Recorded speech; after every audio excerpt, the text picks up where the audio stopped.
Mombasa County. Constructed in 1963, and it is very old, and the accommodation is about one vessel.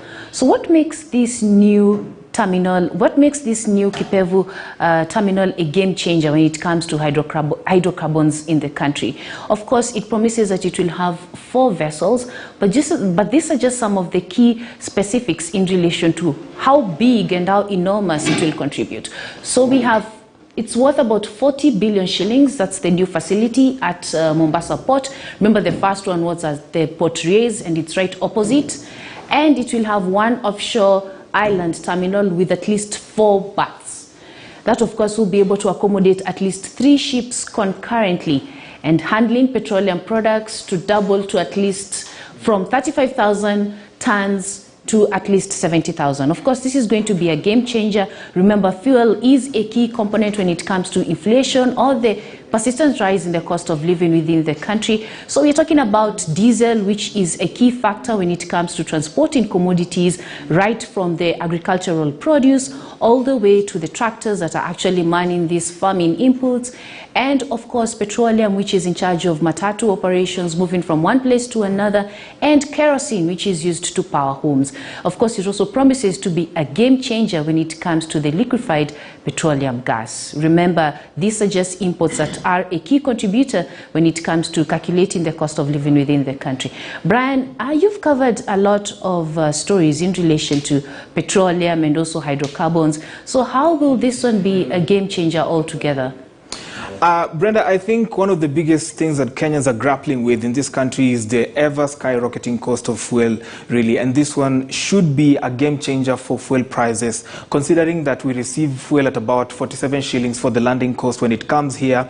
And then there are other levies that are reduced to it. There are other taxes that go into it, the forex, and of course the storage fees. We hope that this is going to be a game changer with regard to reviewing the fuel prices. Remember, President Uhuru Kenyatta made a promise that the fuel prices are supposed to go down. And you know, Brenda, for sure that if fuel prices go up, it's a sure trigger for inflation in many other sectors of the economy. We're talking about transport, food production, manufacturing, and the like. So that is why I think the president is really keen on having a harmonized fuel prices. But now, let's talk about predicted fuel shortage in the country. Joining me now is my colleague, Peter Theuri, who will be speaking to me about this. Theuri, good to see you. First of all, there's a speculation about fuel shortage worldwide. How is this happening? Thank you, Branji. Wonderful Friday, first and foremost, to see you. Sure. Looking good. So this fuel thing has been a problem ever since COVID-19 docked. And, you know, there was at first very high supply, low demand as people are not going outside. And then comes to a point where now people have started going outside and the demand is there and the supply is low. And then it started stabilizing again. Then there came this new variant of COVID-19, Omicron. The Omicron. Yes. And all these factors actually change the prices. When the supply is high and the demand is low, definitely the prices will be low. Okay. It went to a point where it was actually negative.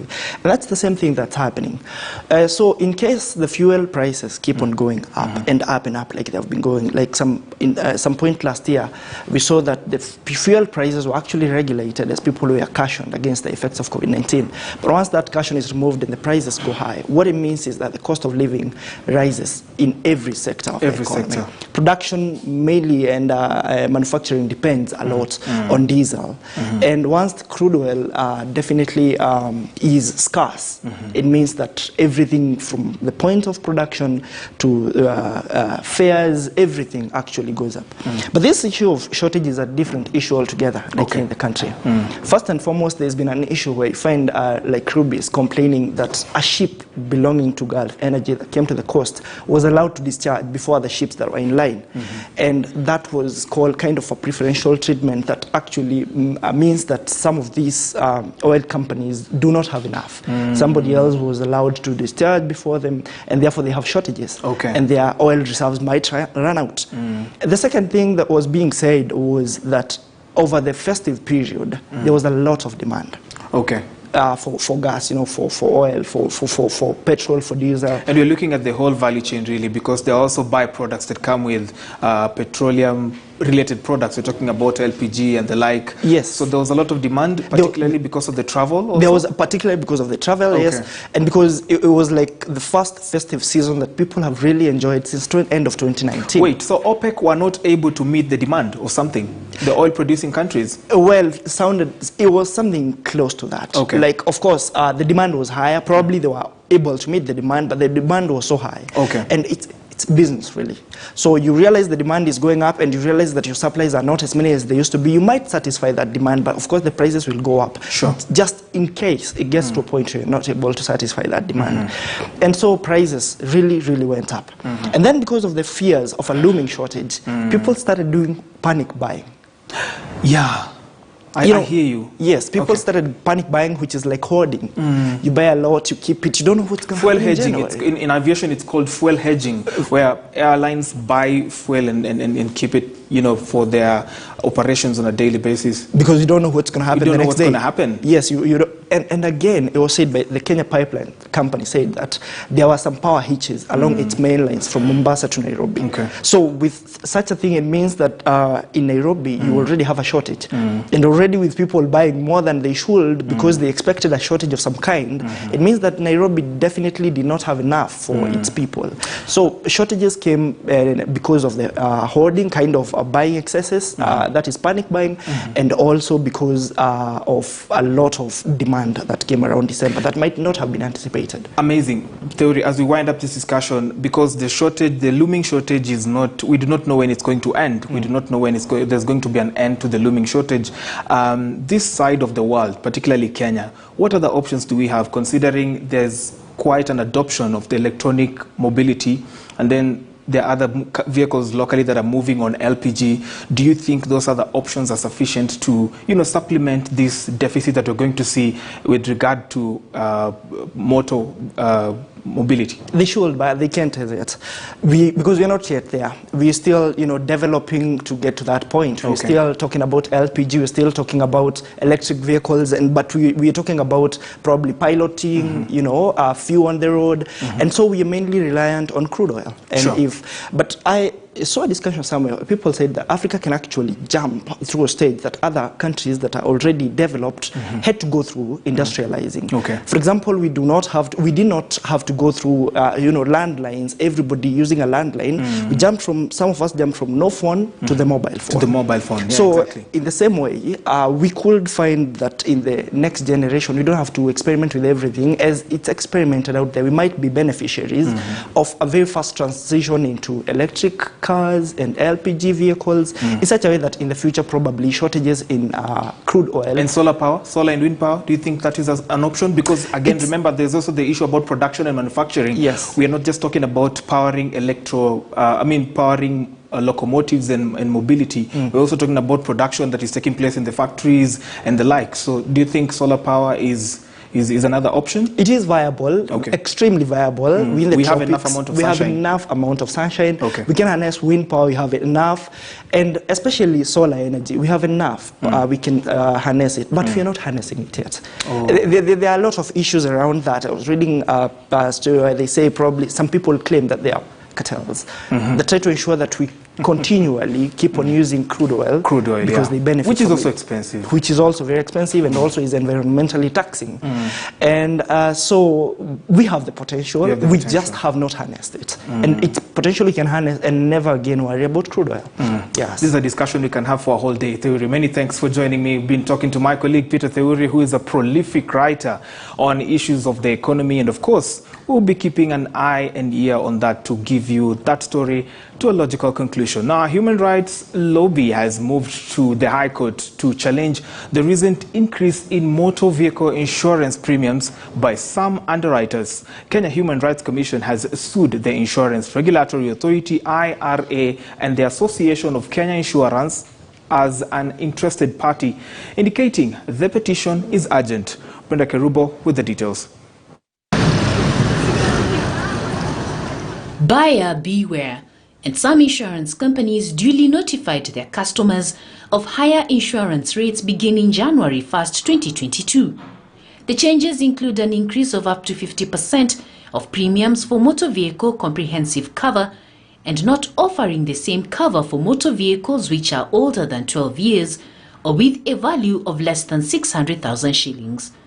The insurance companies expect the increment to cushion them against losses in the motor insurance segment, which is susceptible to collusion and fraud.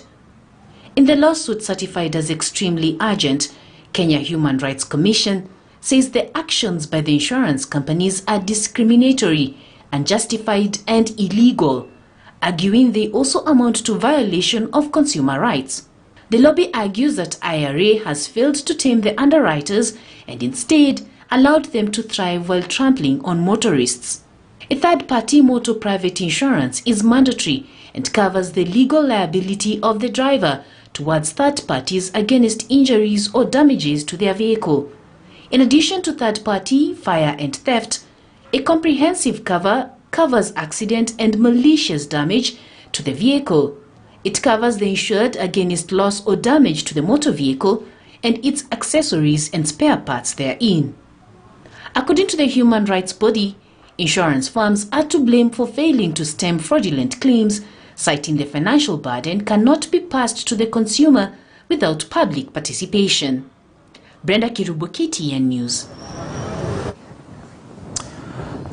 Well, Brenda, this topic really, or this issue is before the courts, and we want to speak very reservedly on this one, but are we going to see an end to this contest? Because the IRS says, you know what, insurance prices have to go up by 50% or even more, and there are now lobby groups that are coming up and saying, you know what, this is way too much, we could reconsider. Talk to us about the impact this is going to have on insurance in the country really, and then if we're going to see an end to it, or what other solutions are there going to be? This of course is a developing story. Remember at the beginning of the year, this is when the conversation started, when a few insurance companies decided to put these specifications into play, the premium increases and also the comprehensive cover, the ones of course for the vehicles that are at least 600,000 shillings. This of course has been a developing story that we are looking into, but the main thing around it is the fact that it's not all insurance that have indicated that they're going to do these specific increases. It's the fact that some of them have actually done this. Now remember, IRA, which is the regulator, can only control the part about the third party, which is somewhat the mandatory motor insurance that is required by law. But the other one for comprehensive, insurance companies can actually play around it and they can put whichever figure they have into play. Now for the human rights, they are arguing that there were no public participation in relation to this. A very worthy argument. Yeah, hence why, they've gone to court and said, they shouldn't have done this, they should have consulted us and they need to give us a way forward or actually revert to what was there before. But insurance companies have been facing a lot of fraudulent claims when it comes to motor insurance. So one way or another, they are justified to increase it. But at the same time, was there public participation? Was there a process that should have been done for it to, before it actually became a directive, like they said earlier this year? So of course, we can't say much about it because it is at the High Court. Sure. We're waiting for the ruling. The matter has been certified as urgent. So we're waiting to see how that will play out. Wait and see approach, but we're keeping an eye and an ear on that one to bring you to a logical conclusion. Of course, this is where you get the whole story.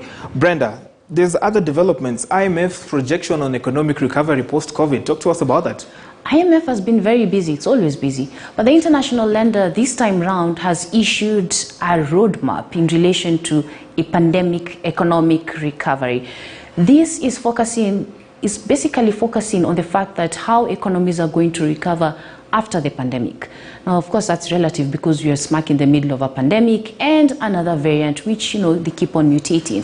But at the same time, we can't live in this environment forever. So economies need to elaborate how exactly they're going to start creating jobs, how they're going to make their debts sustainable, and how they're going to move forward in terms of economic output, creating more goods and services so that economies grow.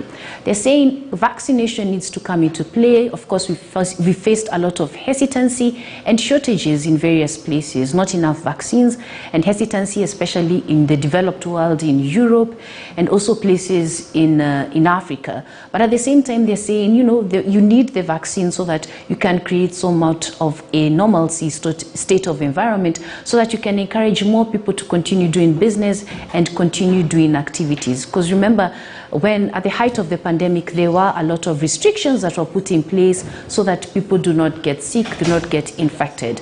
With the Omicron variant, we are seeing that it's less dangerous in terms of people actually dying, but at the same time, people are still getting sick, which means that they are staying at home, which means economic output is being reduced, and therefore this is affecting economies as a whole. So the IMF is saying this is a roadmap. They're titling it the pandemic economic. So what exactly are we going to be doing in essence moving forward?